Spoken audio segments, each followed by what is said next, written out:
Welcome to Creative Intuition Tarot. My name is MJ. I hope you are doing well. I'm very happy to have you here.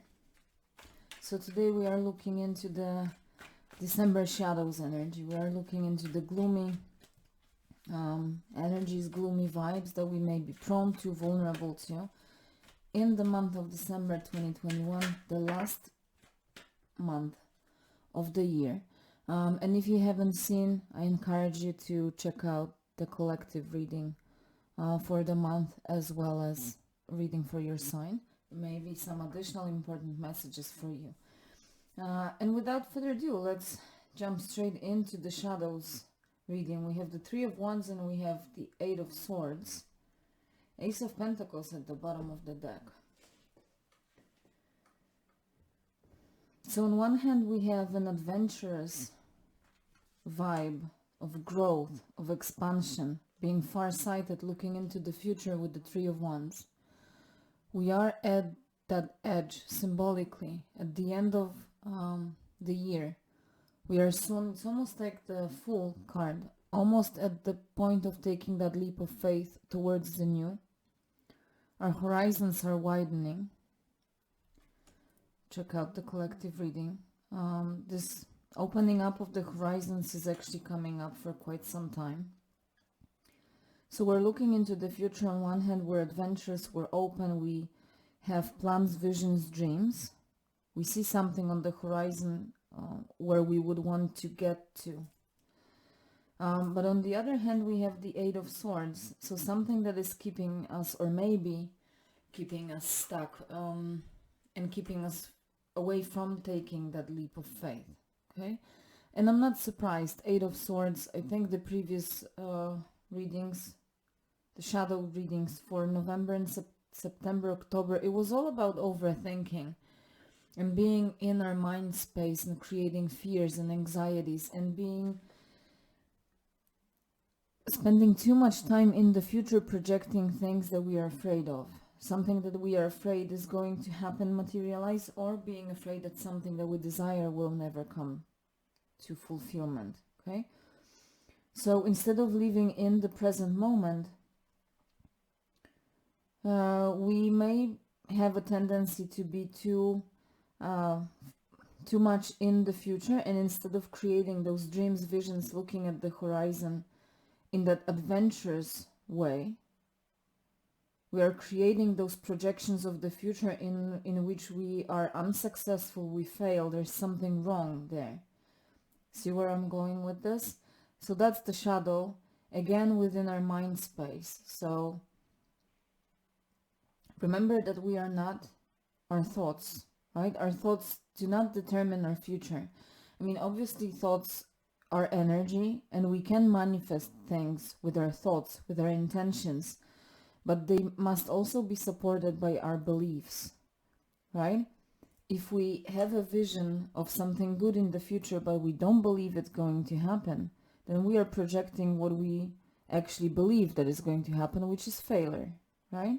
So it's one aspect is to think about something, and the other thing is fuel or water it with our beliefs.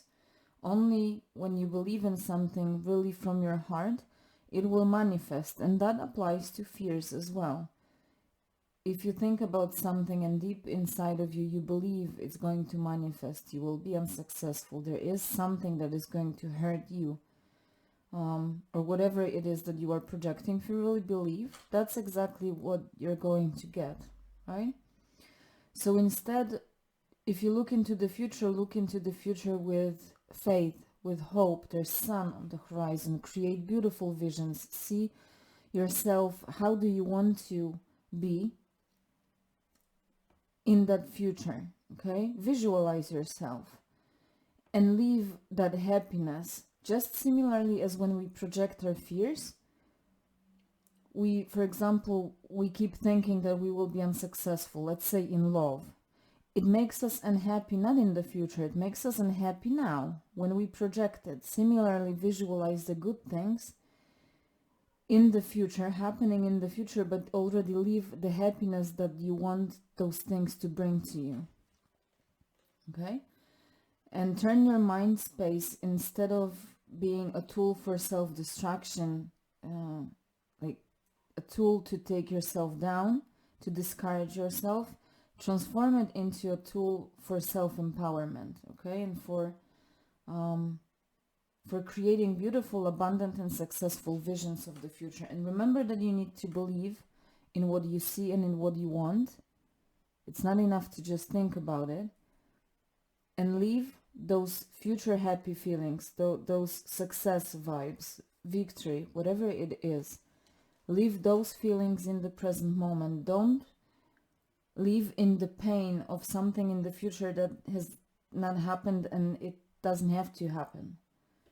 Okay, don't go through pains that don't exist, mental challenges that don't exist, because they're just a vision of or your projection of the future. Okay, and I'll leave it there. Oh no, I won't. I forgot we have the Ace of Pentacles at the bottom of the deck. So, you know, that's a new opening. As I said, we are on the verge.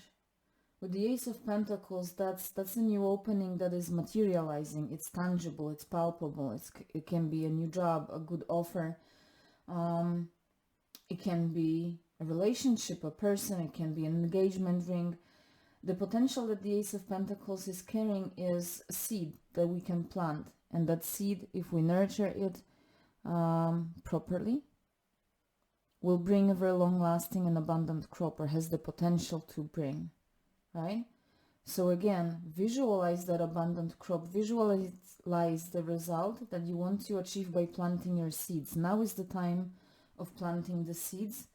The future, the crop, the result, the outcome is still unknown. Okay?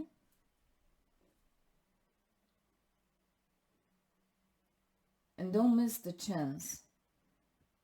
Don't miss the chance to plant your seed. The Star.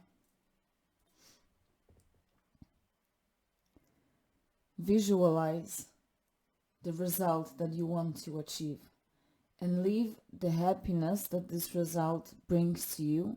Leave that happiness, that fulfillment, that victory in the present moment. Leave your future happiness instead of leaving your future non-existent pain. And I'll just leave it there. In case you have any doubts on your path, remember that with the Star, you always have a guiding light. It's enough to tap into your intuitive knowing. Okay? So, I am wishing you a beautiful December. Please take care of yourself, and I will see you soon. Bye.